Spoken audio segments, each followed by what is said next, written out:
Thanks for the introduction. I guess that gave away my age, that I've been doing this since 1977.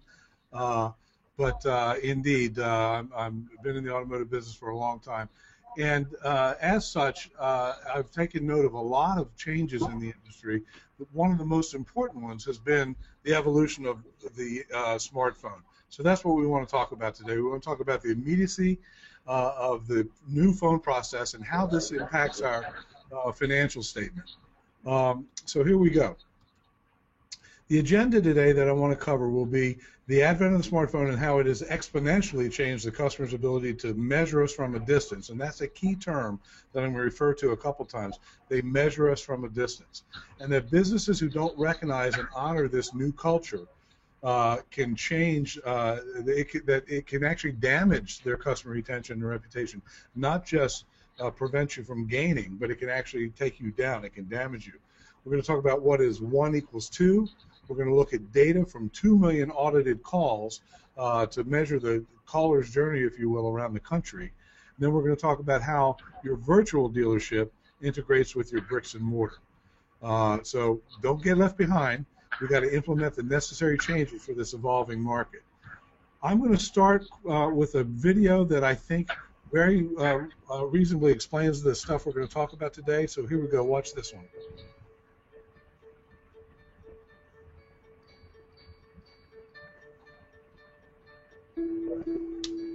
The ability to measure you from a distance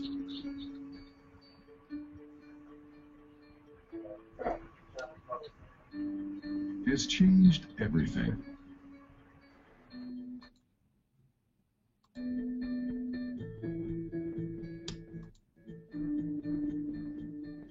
Your customers tell you every day how to increase your profitability. You just need to listen. So that's the focal point of today, that our customers literally are telling us what we need to do to improve our customer retention, to improve our market share, and to improve our CSI and their experience. So I'm excited about that. Let's talk a little bit now about the impact of the smartphone. In 2012, as you see here, 49% of the phones in use were smartphones. Now, by the way, 94% of Americans have a phone of some variety.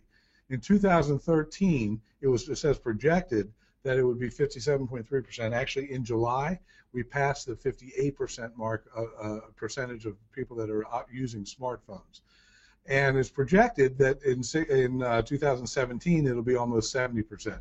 My guess is it might be a little bit higher than that. So we're going to be looking at some data from a survey of 1,000 smartphone users. Let's look at this. We call this device pocketability. Literally meaning we can take our personal computer and our phone with us wherever we go and use it when it's convenient for us. So it's important to note that 84% of the people who carry their smartphone, when they responded, they said 84% of the time, rather, they're using text, email, social research, that kind of thing. And 16% of the time, they're on phone calls. But don't think for a minute that that diminishes the number of calls that are making. We all know, everybody on this call knows that the call volume is increasing across the country. 16% of the represents an increased number. As a matter of fact, the time spent communicating on a smartphone is 132 minutes a day. So note that we're calling these pocketable personal computers and not phones, but they do act as phones as well. Some interesting statistics. 79% of the smartphone users look at their phone within the first 15 minutes of when they wake up in the morning. I guarantee you I am certainly one of them. Now, 62% of all smartphone users actually immediately grab their phone as soon as they wake up. Are we a little bit addicted? 70% of smartphone users use Facebook, and more than half of them check it every day. 78% of smartphone users check their email on their devices. 48% use their smartphones even at the gym. And those of you that go to the gym, I guarantee you've seen it. I see 100% of the people on the machines with earphones and their smartphone listening to music actually taking texts, doing texts, and entertaining themselves even at the gym. So it's become a culture. You could say that we become addicted to this thing. Do you think you're just a tiny bit addicted to checking your phone? Well, if you do think that, you're not alone. That technology is making us, a little bit jumpy, as it says here. 67% of the responders said that they find themselves checking their phone for messages, alerts, or calls, even when nothing goes off. And I'm one of those too. I just pick up my phone and check it, see if I miss anything. 44% of cell phone owners literally sleep with their phone next to the bed. Now, admittedly, I'm one of those too. I even use it as my alarm, but as soon as I turn my alarm off, I check to see what might have happened overnight. So the smartphone has really become a part of a culture, and it's different than the telephone in many ways. How does this affect our automotive world? Let's talk about that for a minute. Customers have choices now. The most important thing that I think we'll talk about today is that we have to adapt to the fact that our customers can measure us from a distance, and they can do it quickly. Key actions that most of the users want on a mobile site: they want to be able to get location or business hours quickly. 76% said that's very important to them. Click to call the business or the dealership, 61%. And this is one of the places that our call volume has increased dramatically because it's now so easy to look up and then click if we're interested.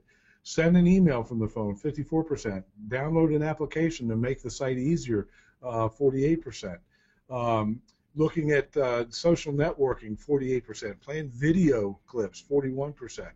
This has affected the automotive world in a big way.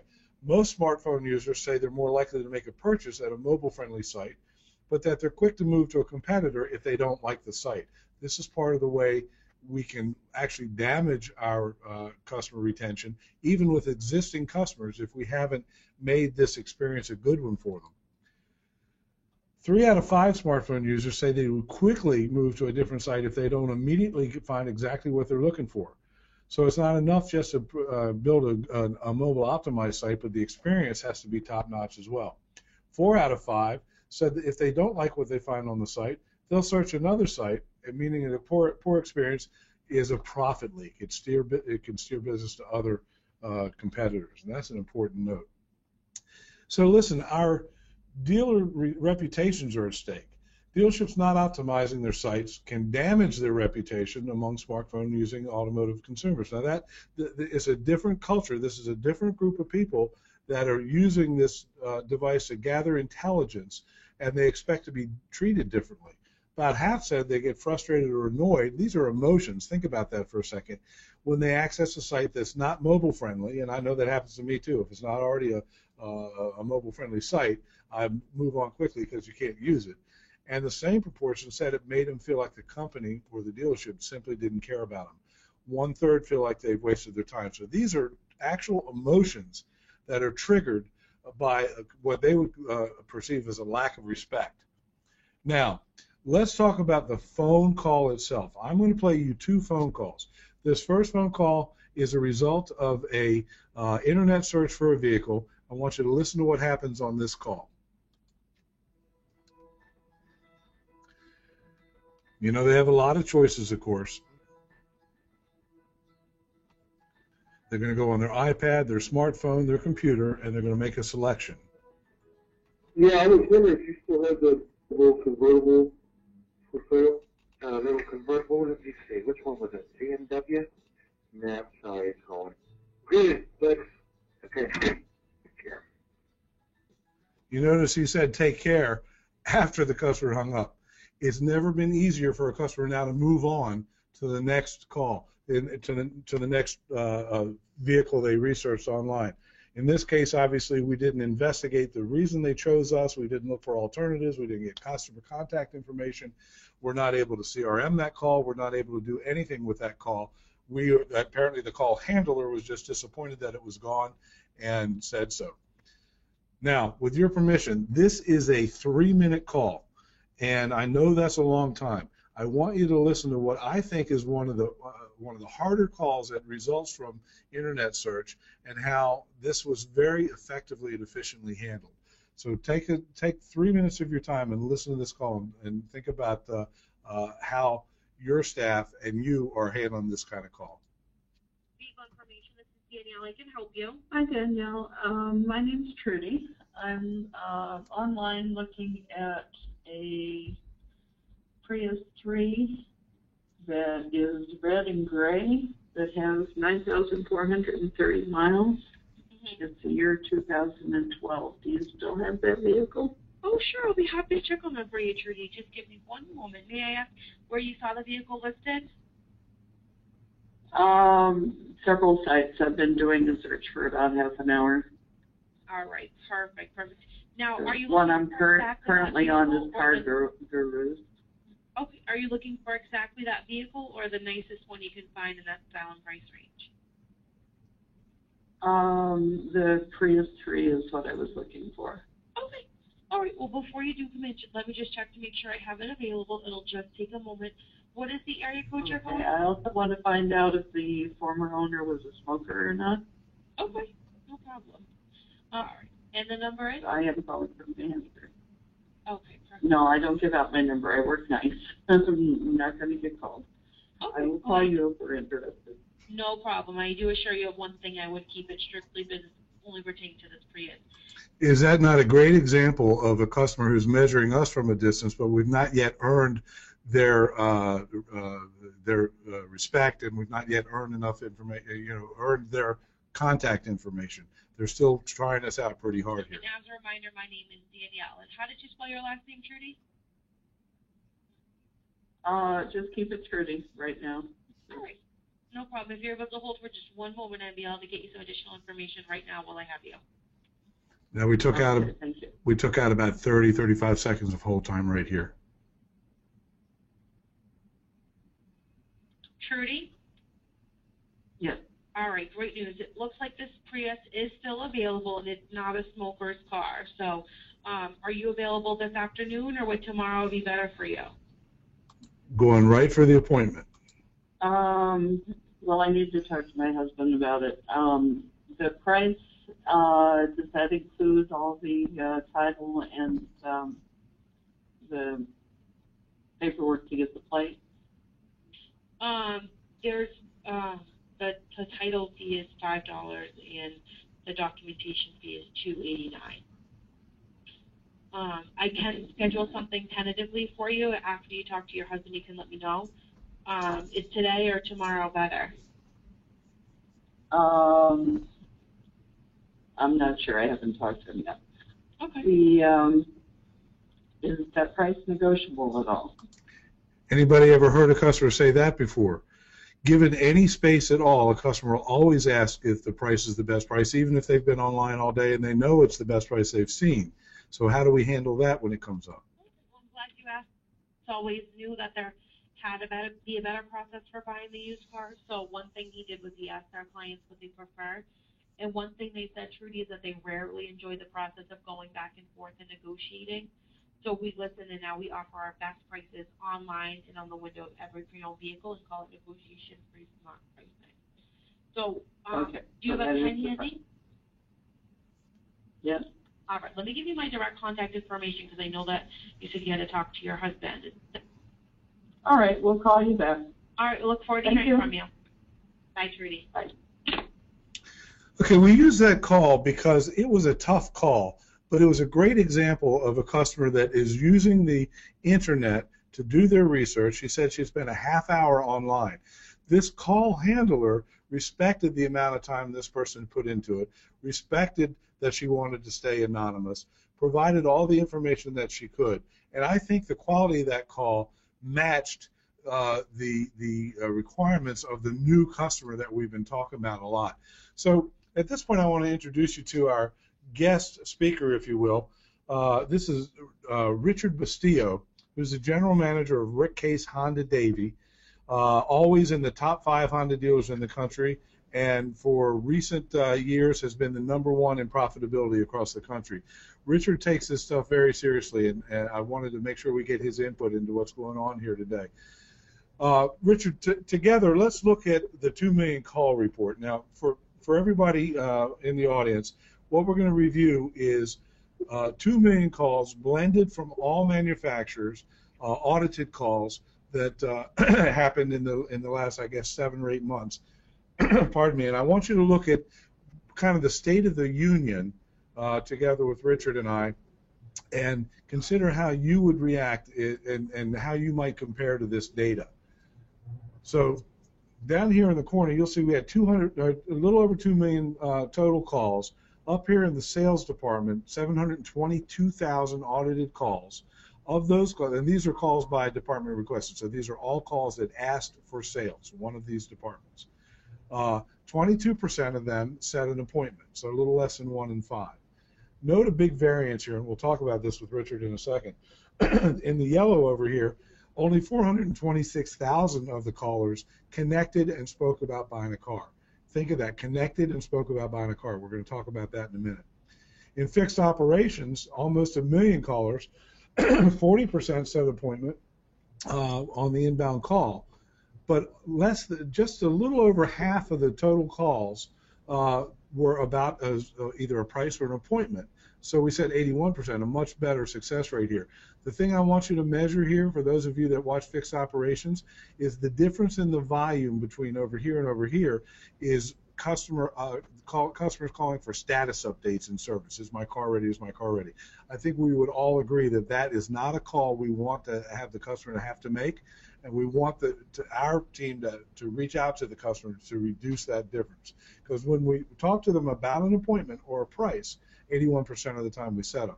By the way, 90% of the fixed operation appointments show and set an appointment, 80% on time and 10% reschedule. So there's a lot of money in these appointments, so we've got to pay great attention to them. Down here overall in all departments, 9% of all the callers that called the dealership in this 2 million calls, it says no connection, but it really means abandoned calls. They got lost in phone trees. They pressed 2 and they meant to press 1. They get frustrated and they hang up. We don't know what department they were going for when we audit this call because they just give up in the process. These are not literally no connections. In the million call report also, if we just focus on sales for a second, look at this and think about how this impacts your profitability for a second. Of 476,000 sales calls, 150 almost never made it to someone to talk to about the purchase of the car. 31%. The best of the best, the top 15% are at 10%. So look at how this breaks down for a second. 10% of the callers literally hung up on hold while they're waiting to speak to somebody. This is a process problem that creates a major profit leak and can send customers out to your competitors. 31,000 or 7% went to voicemail and left a message. I guess not the worst outcome, but when a customer responds to your digital marketing and your print marketing and your reputation and picks you and picks your vehicle and elects to make that phone call, for a call to go to voicemail is not what we intend to have happen. Now, even worse, 29,000 of those calls, or 6%, when they went to voicemail, they hung up because voicemail isn't what they wanted. Well, some percentage of those move on to another dealer. That's a major profit leak. And then 9% also, nobody was available to help them. So that's how this 31% of 476,000 callers never made it to talk to one of your agents. In that same data, to me, one of the most important things, and I'd like you all to pay attention to this for a second because we live, eat, and breathe CRM, follow-up. How do we maximize our advertising dollars? 50% of the calls that were audited for this study, the customer information was not obtained. And I'll say earned, asked, and received. CRM is doomed on all but the repeat customers that we may already have the contact information. When you look at the best of the best, 25%, that's the top 15% that we measured in terms of gaining customer contact information. But the average is half of the calls cannot possibly be in CRM. I think that's another profit leak that you want to look at. We also measure things like offline, and since you know I started in 1977, then I'll admit I used to train my staff to get the customer's name and number and hang up and call them back. That's how you get the customer contact information. Well, I think everybody on this webinar today knows that's not the best way to do it. And also note that this 2% number is the people that we monitor that called back. After we promised them a call back, they called back and said, hey, you forgot us. So 2%, by the way, is probably 10% because these are the people that were bold enough to do that. So, Richard, let me come back to you for a second. I know you're very intimate with these numbers. Tell me what you have done to help improve the connectivity the appointment set, and this whole kit and caboodle. How have you reacted to this kind of data? Well, first, I think everybody on this call agrees that we spend hundreds of thousands of dollars a month advertising, and the reason we spend that kind of money advertising is to either, one, generate a lead, two, get a fresh customer to walk in, or three, to make a phone ring. So with that premise, looking at these numbers, it's never been more important, these statistics in every single category. When you look at the sales appointment ratio, you have to be tracking it, because if not, you know that 50% of the appointments are going to show up, so you definitely want to get as many of them as possible, and you know that they're going to close at a much higher rate. So if you want to sell cars, you're going to have a better chance of it if you pay attention to these numbers. Richard, let's talk about this for a second, because I thought you had a very interesting solution for this issue right here in your store. And I'll recap it. You tell me if I'm accurate. You told me that, we worked together for a long time to try to reduce what was in your store between 35 and 40. I think it was an average of 35 callers getting lost in your phone tree on a daily basis. With our inability to get that number any lower, can you tell us how you did solve that problem? Well, as you know, Chip, I don't know how many people on the call have phone trees, but our auto attendant was one of our best salespeople at blowing customers out, and we found that we were losing 35 to 40 customers a day that weren't getting to where they were calling and trying to get to. We tried to reprogram the phone tree. We tried to change the phone tree. We tried monitoring it on a regular basis. Finally, we came up with a solution, which was we have dedicated operators that all they do is they track the no connections. And when a customer does not get where they're going, they'll get a phone call back from the operator apologizing that they weren't able to speak to whoever they were waiting for or trying to get to, and help them get whatever they were looking for. And that helps us on many fronts. One, it definitely increases our appointment sets, and but more importantly, it increases our customer service, and our customers know that we care, that they're calling us, and that we're willing to do whatever it takes to take care of them.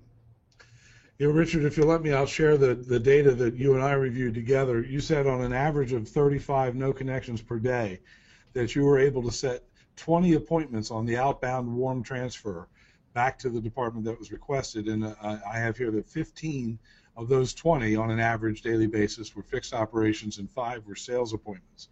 Now, I know some of those customers would have called back and all that kind of stuff, but there's a percentage of found business or saved business, I guess, with just knowing your phone system and knowing the impact of your customer's experience on the phone. Are those numbers accurate? Those numbers are absolutely accurate, and more importantly, with all the independent shops and all the competition out there, if the service customer is not getting the information they're looking for, they're going to go somewhere else. Indeed. So that kind of brings up that thought I said earlier, that 1 equals 2. And I know you challenged me on this when we talked about it, Richard, but my point about 1 equals 2 is that if we save a customer or gain a customer, if we gain 1, we are now 2 above our competitor.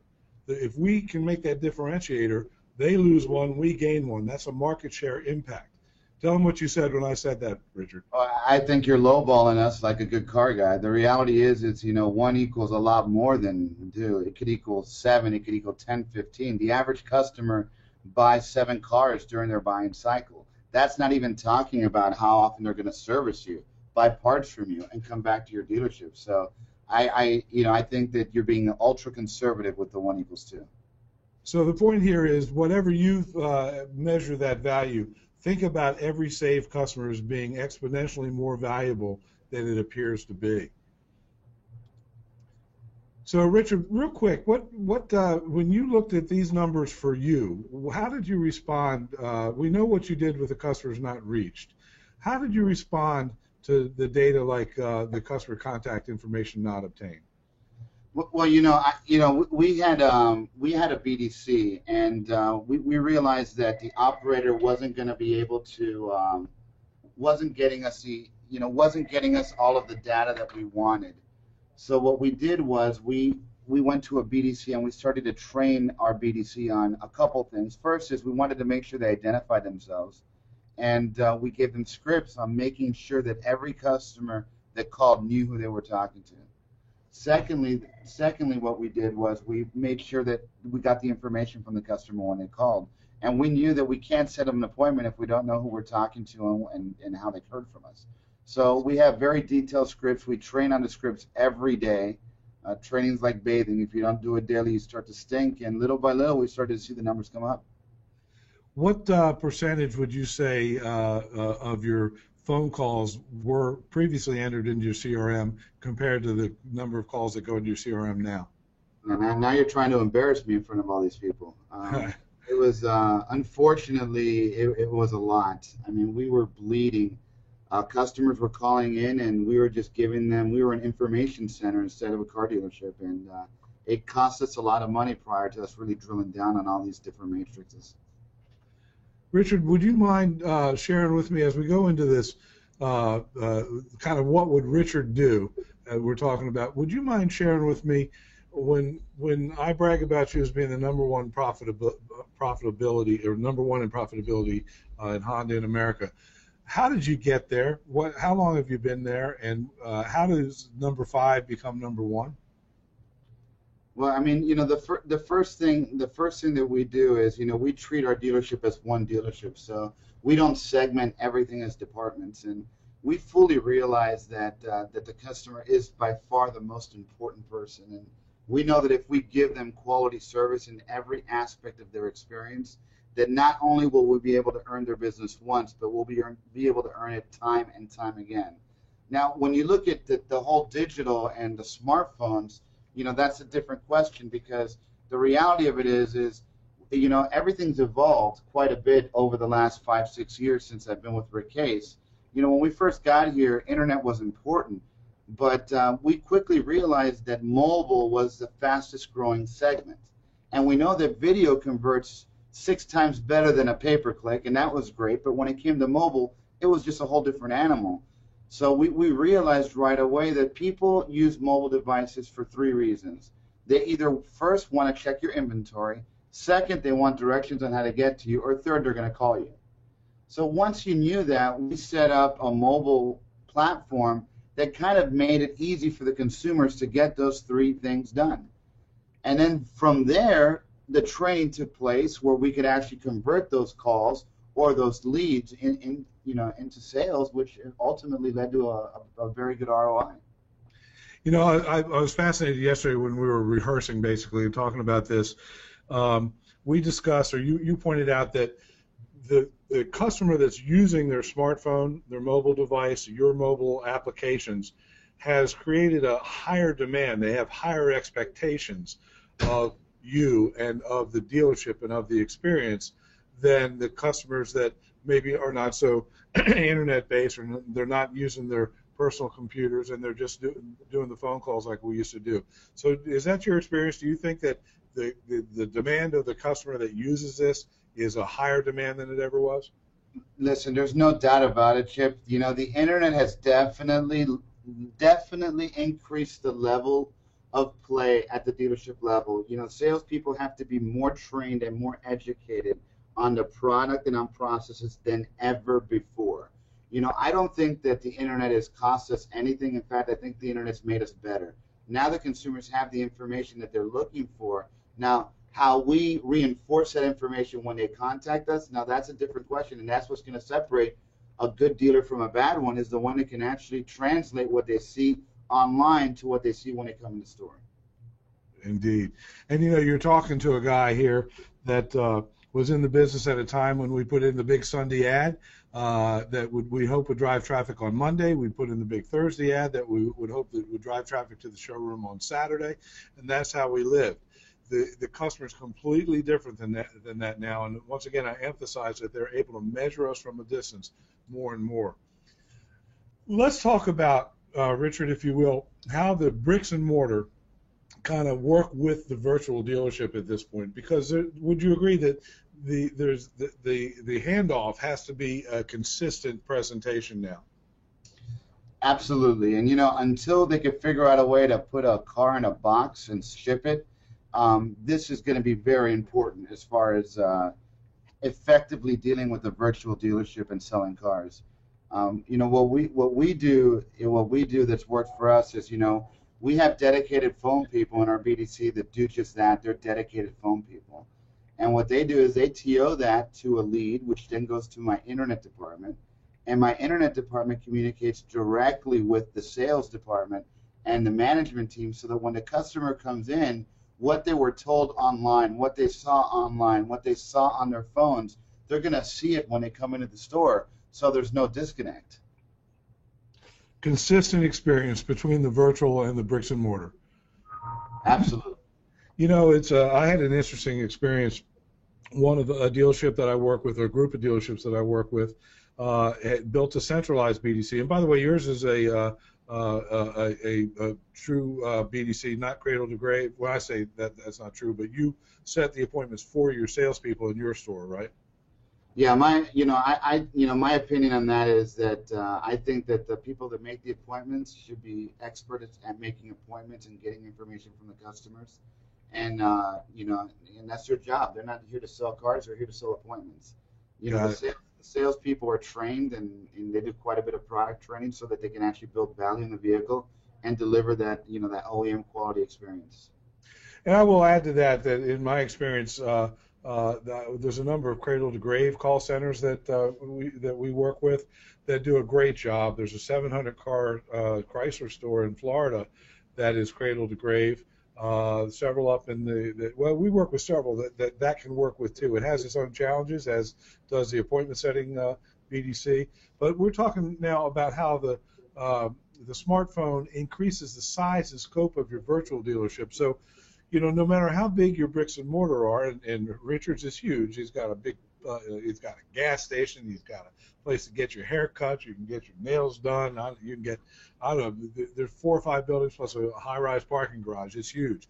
But Richard, would you agree that your virtual dealership dwarfs your sticks and bricks? Absolutely. And it's funny. It's funny you say that, Chip, because when we first got here, we were very well known in the community, and we did a great job through conventional. But our virtual dealership was a shack, and until we really started to address that and really build it up, we were amazed at how quickly our business grew. We went from selling 30 cars a month virtually to now well over 200. Wow. That's huge, and that it's got to be a big piece of your increased profitability. You know my philosophy, Chip. If there's not an ROI attached to it, I'm not interested in talking about it. I know it all too well, Richard. So let's look at this picture that I just put up. It's a train wreck. There is a potential that we create a train wreck between our virtual dealership and our sticks and bricks. This group that I was mentioning before that I dealt with, very innovative, very successful, growing group. Created a BDC, a centralized BDC. And we watched their BDC go from low 20s in appointment sets to 40s and 50s and higher. We watched their connectivity go from almost half of their calls not reaching an agent to less than 10% not getting through. And those were the better kind. They were at least voicemail. We saw their customer contact gained increased to a great number. And I was encouraging them as a consultant. I was saying, great job, great job, great job. And the director of the platform called me one day and said, you need to shut up. I said, what? He said, this is not a great job. I don't get paid. We don't get paid on the success of your statistics. We get paid on profitability and car sales and obviously service and RO. I said, what are you talking about? He said, our percentage of close on the floor has gone down. We sell less appointment. When an appointment shows up, we deliver less cars than we ever did. They went from 65% to 37% of the people showing up buying a car. So they had more appointments, but they closed less and at a smaller profit. He actually went backwards. So we began to analyze that, and this picture of a train wreck is what we had. We did not have communication between the BDC and the sticks and bricks. There was no We hadn't built a great handoff process. We hadn't empowered the BDC to even have a say in what was going on in the bricks and mortar. We noted that the people in the leadership roles of the bricks and mortar didn't have the experience of the social media and all the things related to virtual, and didn't pay as much attention to it as they could have. So what happened was that the handoff went poorly. So the customer now has this great experience on the telephone, right? And everything goes exactly well. We pose alternatives. We're now going to show them the car they called about plus 4 other cars that meet their needs. We set the appointment at 4:15, not at sometime this afternoon. We say when you come in, ask for Steve. Steve will be expecting you, and all these great things happen. But we didn't get that message to the sales team and to the bricks and mortar, if you will. So a customer comes in, Steve's not expecting him, or Steve went to lunch, or Steve's not there. The customer has to start all over again. Is frustrated because now there's a big clash between what they expected and what happened. So I call this a huge risk of getting good at one side and not getting good at the other. And I ask you all to consider the empowerment of your virtual leadership and the interaction between the two. The virtual dealership, which, as Richard said, dwarfs the sticks and bricks, needs to be empowered and needs to be well represented in that process on the showroom floor. Do you think, Richard? Yeah, I couldn't agree with you more, Chip. And earlier I said that we treat our dealership as one dealership, not as 5 individual departments. And the reason we do that is we believe that communication is at the center of success of any process that you try to implement. And when you're looking at a virtual dealership and trying to set up that perfect process, I couldn't stress more the importance of communication between the sales desk, the BDC, and the internet team and your virtual team, because that's going to make it or break it for you. When the appointment's made, the salespeople's notified, the sales manager's notified, the car's brought around, it has everything that the customer wanted, so that whatever you promised them on the phone, whatever the salesperson told them afterwards when they followed up, they're going to see when they come in, and that's really the only way to truly convert. Now, the good news about this is when you don't convert at those rates, you immediately know what the problem is and you can fix it. So this is a very important measurement, which is the appointments that show how many sell. That's a key point to figuring out if there's a disconnect between any of the departments. Yeah, agreed. And I thought it was a big moment to me when this director of that platform said, "Quit telling my people they're doing well, because we're not." And it took some thought. It took some recovery and some process repair. Hey, while we're on it, Richard, we talked a lot about sales BDC. Tell me what you do for your service customers. Well, the service customers are just as valuable, if not more valuable, than the sales customers. So, we want to make sure that we set the appointment when they call, and we want to make sure we ask for the appointment. We really don't want to be talking about price on the phone. We want to be talking about making sure we meet all of the customers' needs.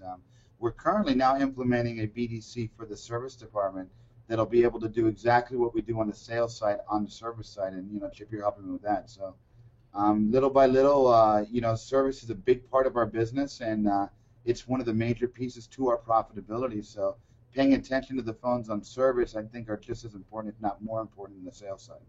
How much focus do you put on the data that you measure in your store where customers are calling in for status updates? Yeah, Chip, I'm a little OCD when it comes to the phone. So, if my customers are calling in asking for status updates, we're having meetings on the hour as to why we're not getting that done. We choose to be proactive at Rick Case, and it's really worked out for us. But without the tools to really find out where the problem is, it's kind of hard to manage.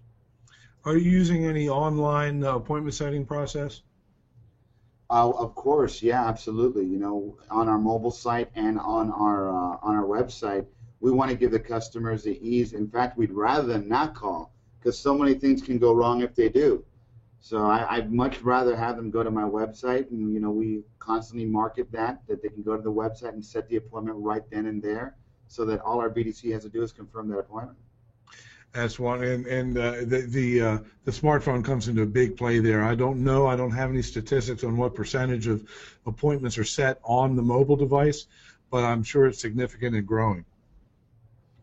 Yeah, and you definitely want to make sure that your mobile sites are set up to facilitate that for the consumer. You want to make it easy for them to navigate because, like you pointed out earlier, you know, if it's too difficult, they're just going to go somewhere else. They're going to move on.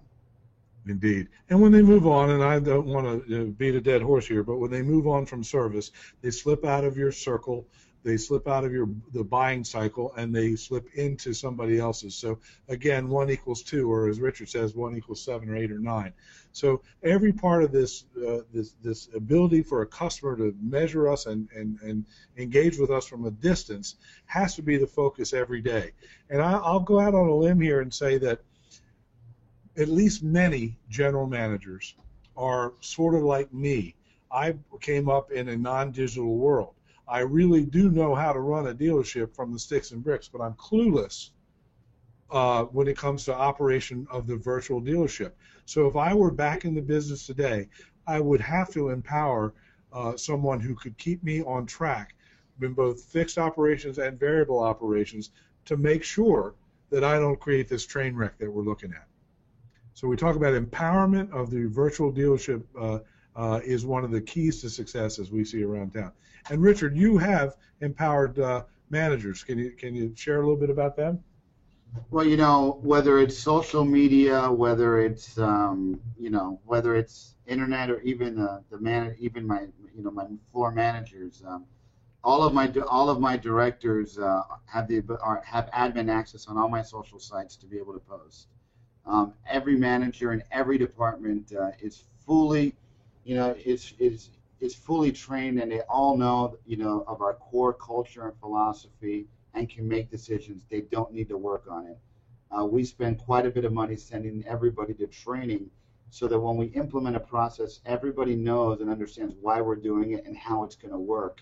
So when you're talking about digital, we want to make sure that, that the staff understands why we're doing it and how it's going to benefit them. I also want to share that I've been in your office on more than one occasion when one of your executive leadership team comes in, engages you quickly on an operational issue that I'm proud of you for this, but I've seen you listen to things that you didn't understand right away, get their point of view, and act on it. And I think that's part of your success, frankly. Well, you don't know what you don't know, and since I wasn't selling cars in 1977, I don't know a whole lot. I'm still learning. Oh gosh. All right. Well, listen. Let's go into summary for a moment. In summary, we've talked about the advent of the smartphone has exponentially changed our customers' ability to measure us from a distance. Key point number 1, that those of us who don't recognize and honor that culture change can literally damage our retention and our reputation. That 1 equals at least 2. So when you gain 1 customer, you're 2 above your competition. But as Richard says, you save or gain 1, you probably gained 8 or 9 plus your service department. That we need to learn the importance of the handoff from the virtual to the bricks and mortar parts of our dealership. And to me, that's one of the key ingredients from today.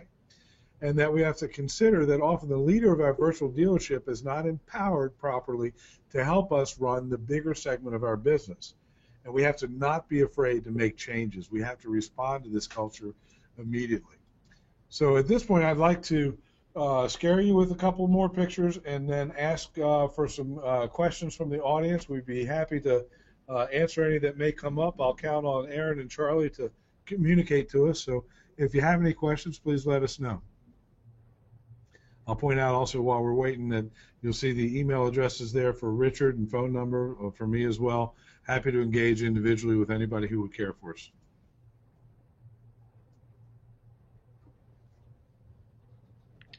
Well, so far it's looking like we're not really. This is that part like I hear on the radio. So far, nothing but Say again? great.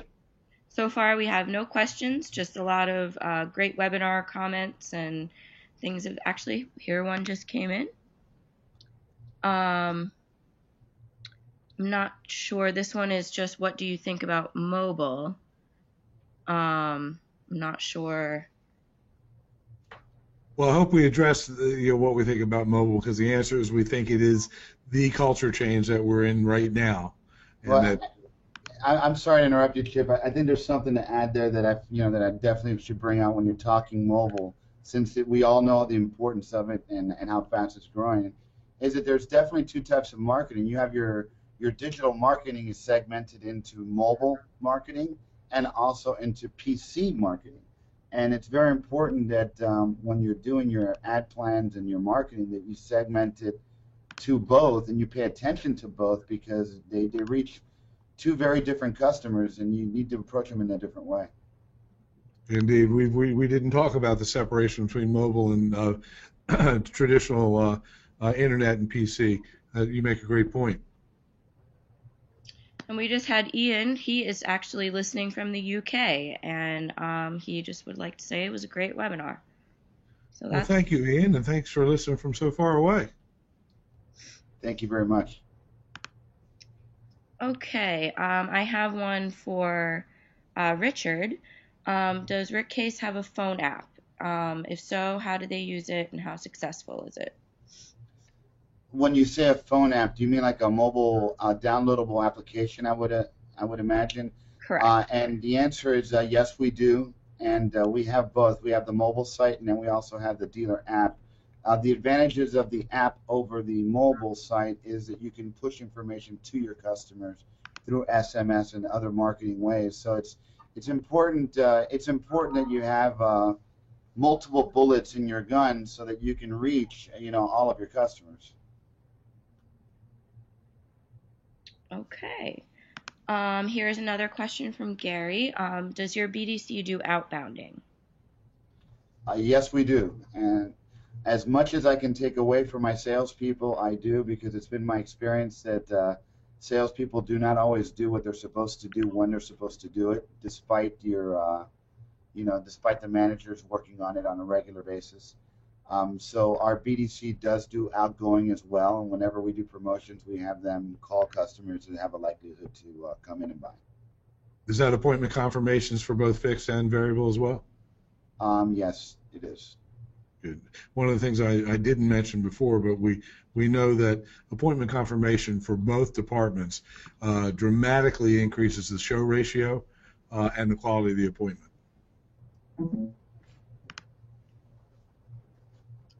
Okay, I have another question from, let's see, from Gary. How many dealerships does your BDC handle? My personal dealership only handles one, which is the RickCase Honda store. Within our organization, different stores are able to run the way they like. A lot of them have their own BDCs. And for the record, we're talking about 700 cars a month, so it's a big volume. It's a huge space that the BDC is in, and I don't know the number of employees, but it's a lot. Okay, and here's a question from Darcy. What do you think is more important, a mobile app or a mobile website? Richard, I'll defer to you. I'm gonna say that I would say a mobile website would be more important if you had to prioritize it. The internet's much bigger than the app. The app, you have to download it, and that's more for your customers once they get the service at RickCase.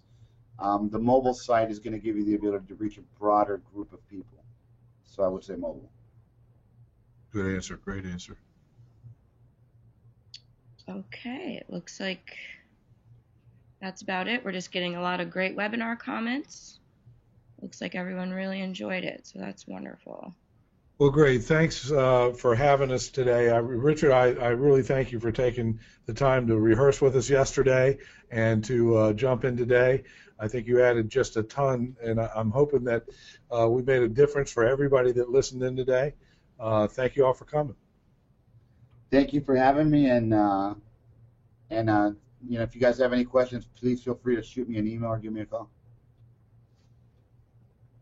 Okay, thank you, and thank you for participating in today's Digital Dealer webinar. You can check out the website later today where the recording will be available, as well as upcoming webinars. And we hope everyone has a great rest of the week and weekend. Have a great day, everybody.